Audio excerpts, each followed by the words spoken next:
We're going to look a little bit further into what Father says in Ezekiel. And this is 20:31. And 31 is going to give us some background of who he's talking to.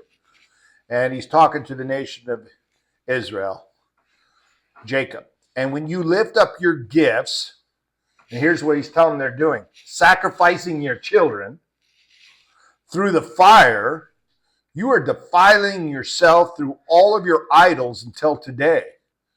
And will I let myself be consulted by you, house of Israel? As I live, declares the Lord Yahweh, I will not let myself be consulted by you. Now, a little background. Nation of Israel came to Ezekiel to have Ezekiel ask God on their behalf some questions. And Father's saying, you guys sacrifice your children. You have these idols. You will not talk to me. That's what he's saying. You cannot talk to me. You can't just at any given time say, oh, I'm going to go talk to the Father and expect him to listen to you when you've been disobedient. That's what he's saying.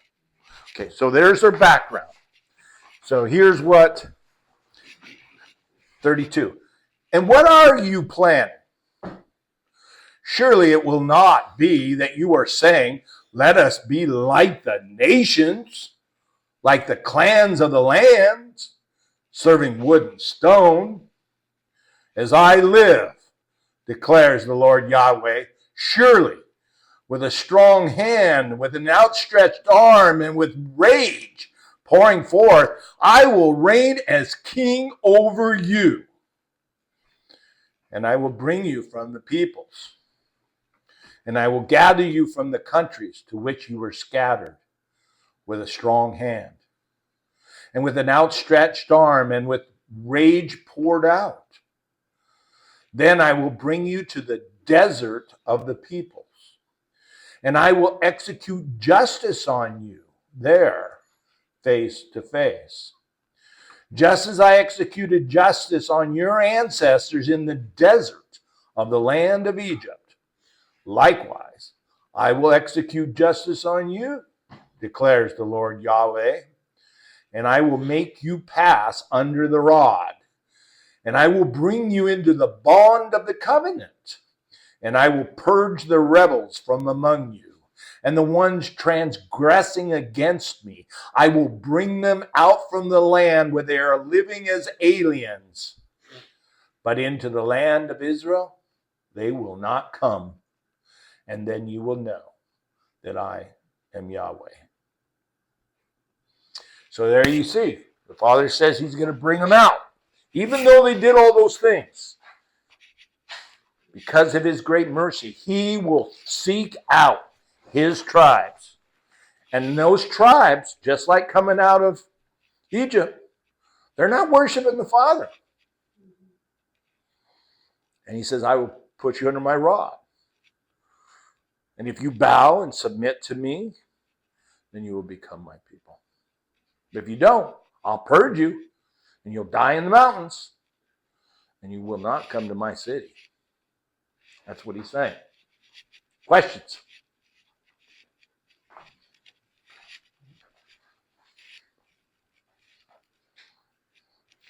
That hasn't happened yet.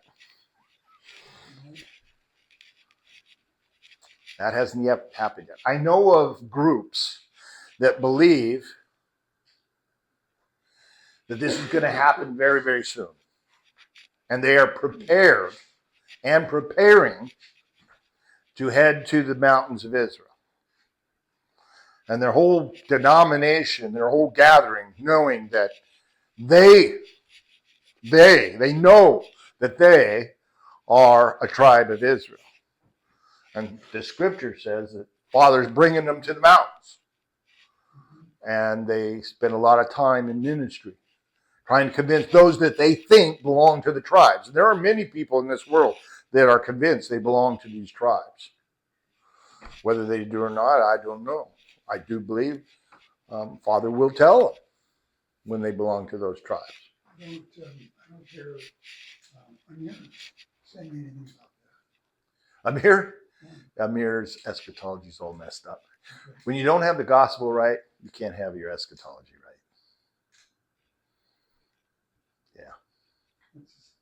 It always sounds like he's more worried about himself. Yeah, you see the fruit. Yeah, you see the fruit. Yeah. I don't really read him much anymore.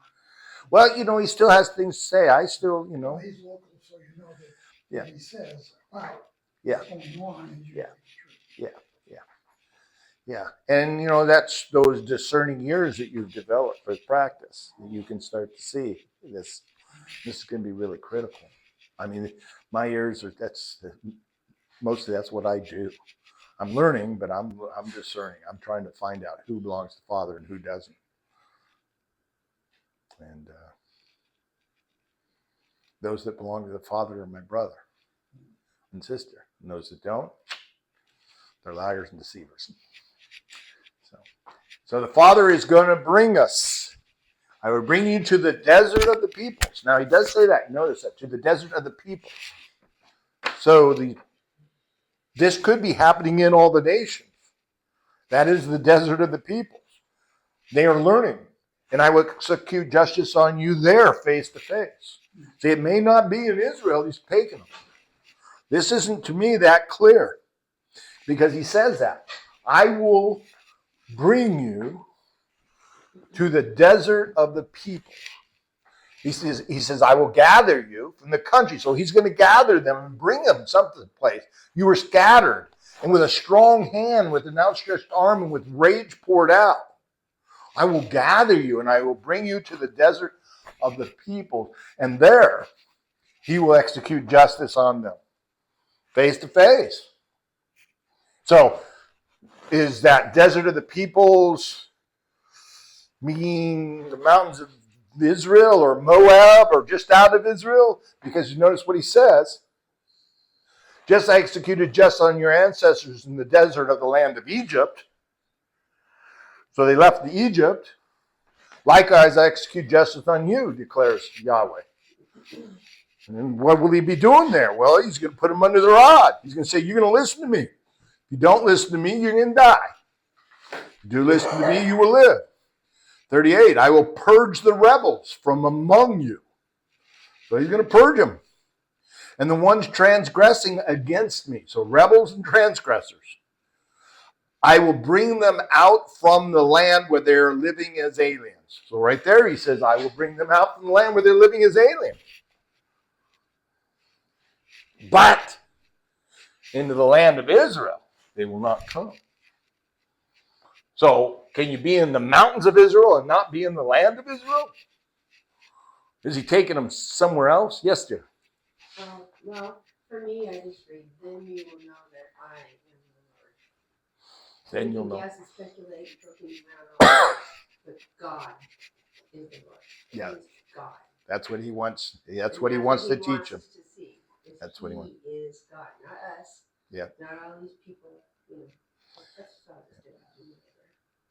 Good, Gene. Well, my translation just talks about the land as being Egypt, not other nations, but just the wilderness of Egypt. Which verse is that? 36. Yeah, 36. Okay, so we'll look at the Hebrew, and that is E, right? Let's see what it says.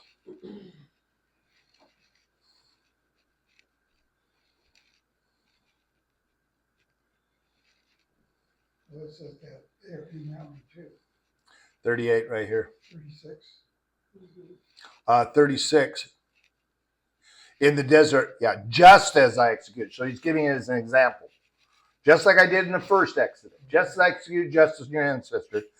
But the one where we want to look at is 38.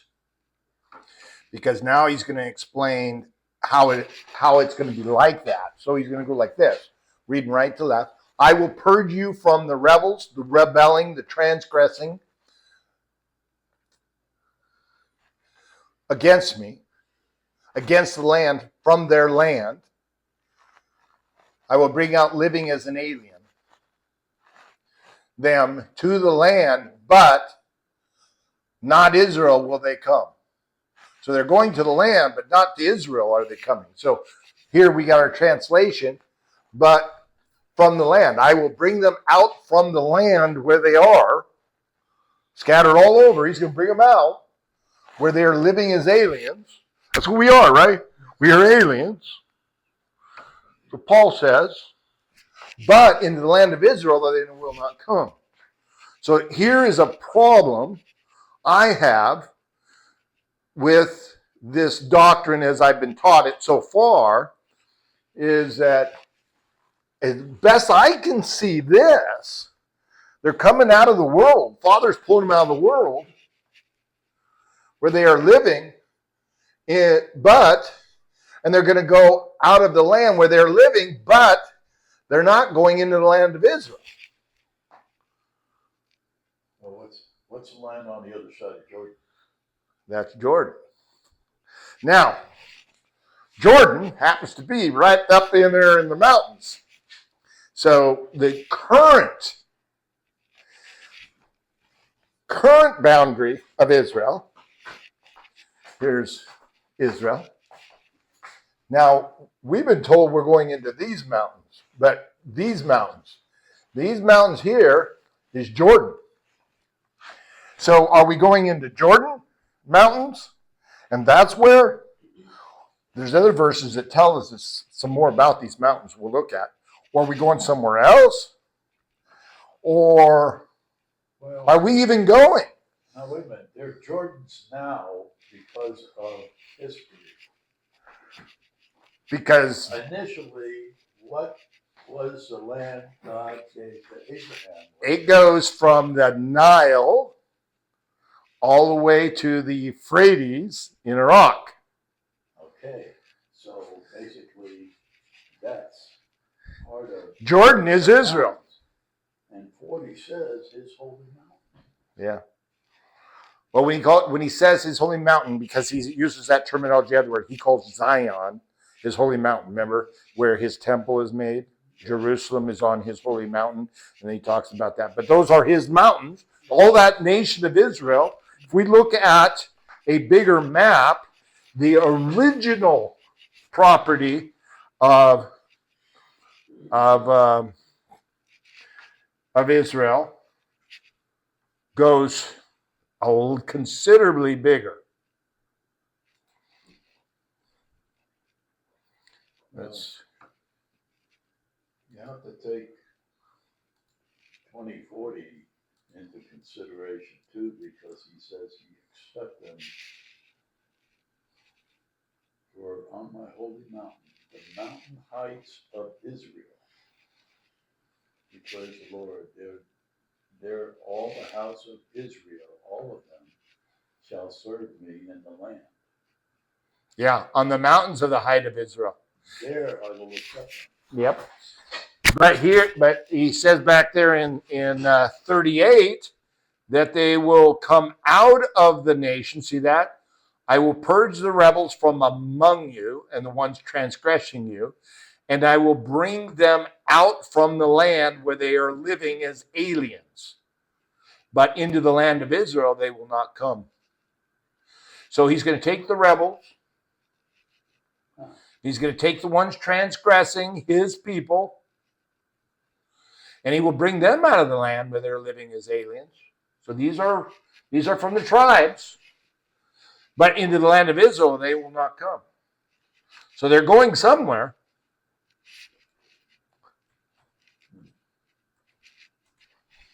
So I have not been able to figure this one out, and this is another question that I would ask Dawson. I'm probably going to send her an email and ask her. She's really good. She answers. I've sent her 2 or 3 emails. She answers every one of them very quickly too. So I'll ask her. Okay, so you see that? There's some more information about there. Let's get this quickly done, since we're running out of time. Was that Ezekiel? It was. Yeah. Ezekiel 20. Then we can go to Isaiah 54:17 Now, we may want to leave this for next week. Well, it's been going to be a couple weeks, isn't it? This passage, Isaiah 54, is titled The Fertile Wife of Yahweh. Now, we all know about the wedding feast, right? Yeshua's wedding feast. This is the fertile wife of Yahweh. And I'll hit some passages in here. Sing for joy, 54, barren woman. So this wife is barren, who has not borne. Burst forth into rejoicing, rejoice, she who has not been in labor. Labor's coming. Birth pains are coming, right? For the children of the desolate woman are more than the children of the married woman. Now remember the two women. Who were they? Desolate woman. We got Sarah. We got Rebecca. We have Esau, Isaac, and Esau. Right? Esau came from the other woman. Or wait, I think they're referencing Rachel. The children of the desolate one are more than the children of the married one. Enlarge the side of your tent. Let them stretch out the tent curtains of your dwelling place. You must not spare. Make your tent cords long and straighten your pegs, for you were spread out to the right and to the left. Remember, we talked about a tent in a family owned by a woman, and the more kids they had, and the more families that joined them, the tents got bigger and bigger. That's what this is saying. Okay, so take your tent, make it bigger. Okay, for you will spread out to the right and the left, and your descendants will be heirs to the nations, and they will inhabit desolate towns. You must not fear, for you will not be ashamed, and you must not be confounded, for you will not feel abashed, for you will forget the shame of your youth, and you no longer remember the disgrace of your widowhood. So this woman is a widow. For your husband is your maker. His name is Yahweh of hosts. And your Redeemer is the Holy One of Israel. He is called the God of all the earth. For Yahweh has called you like a wife, forsaken and hurt of spirit, like the wife of childhood when she is rejected, says your God. I abandoned you for a short moment, but I will gather you with great compassion. So the Israel nation has always thought of themselves as God's wife, and here we get language saying that. But we also get language that says the Father has abandoned her. He divorced her. We have other scriptures that say he cast her away. I abandoned you for a short moment. I hid my face from you for a moment in the flowing of anger. So this was when he then went for the Gentiles. But I will have compassion on you with everlasting faithfulness, says your Redeemer Yahweh. He will restore, just like Paul said, is Israel. For this is like the waters of Noah to me, when I swore that the waters of Noah would never again pass over the earth. So I swore that I would not be angry at you and rebuke you. For the mountains may depart, hills may sway, but my faithfulness shall not depart from you, and my covenant of peace shall not sway, says Yahweh, who has compassion on you, O afflicted one, driven away, who is not consoled. Look, I'm about to set your stones in hard mortar, and I will lay your foundation with sapphires, and I will make your battlements of ruby, and your gates of stones of beryl, and all your walls of precious stones, and all your children shall be pupils of Yahweh, and the peace of your children shall be great. In righteousness you shall be established. Be far from oppression, for you shall not fear, and from terror, for it shall not come near you. If indeed one attacks, it is not from me. Whoever attacks you shall fall because of you. Look, I myself have created the craftsman who blows the fire of coals and who produces a weapon for his work. Also myself, I have created the destroyer to destroy. Every weapon formed against you shall not succeed, and you shall declare guilty every tongue that rises against you for judgment. This is the inheritance of the servants of Yahweh, and their legal right from me, declares Yahweh. So here we see the Father, he's going to restore Israel, and they will live with him forever. Any questions about that? There's a lot of symbolism in that passage. Okay, we're going to quickly go back. We've got 5 minutes. Ezekiel, we're going to go back to Ezekiel 38. And I'm not going to read the whole thing. And what I'm going to ask you to do is read it. And this is the Gog of Magog war. And this is the one that Dawson and Carlos teach on, called Gog of Magog. I think it's a 4-part series. And they address not who Gog of Magog is, but who they go against. And as you read it, look at who they go against, and you will see this is God and his people in the mountains. And that's what it talks about. And it's a very popular eschatology passage. And then we're going to look at the very last passage, which is Revelation 12, 1 to 6. So with everything we saw, and here's what it says in Revelation 12, 1 to 6. And a great sign appeared in heaven, a woman clothed with a sun and with the moon under her feet, and on her head a crown of 12 stars. And she was pregnant and was crying out because she was having birth pains and was in torment to give birth. And another sign appeared in heaven, and behold, a great fiery red dragon, having 7 heads and 10 horns, and on his heads were 7 royal headbands. And his tail swept away 1/3 of the stars from heaven and threw them to the earth. And the dragon stood before the woman who was about to give birth, in order that whenever she gave birth to her child, he could devour it. And she gave birth to a son, a male child, who was going to shepherd all the nations with an iron rod. And her child was snatched away to God and to his throne. And the woman fled into the wilderness, where she had a place prepared there by God, so that they could feed her there for 1,260 days. So we see all this different language about the woman giving birth.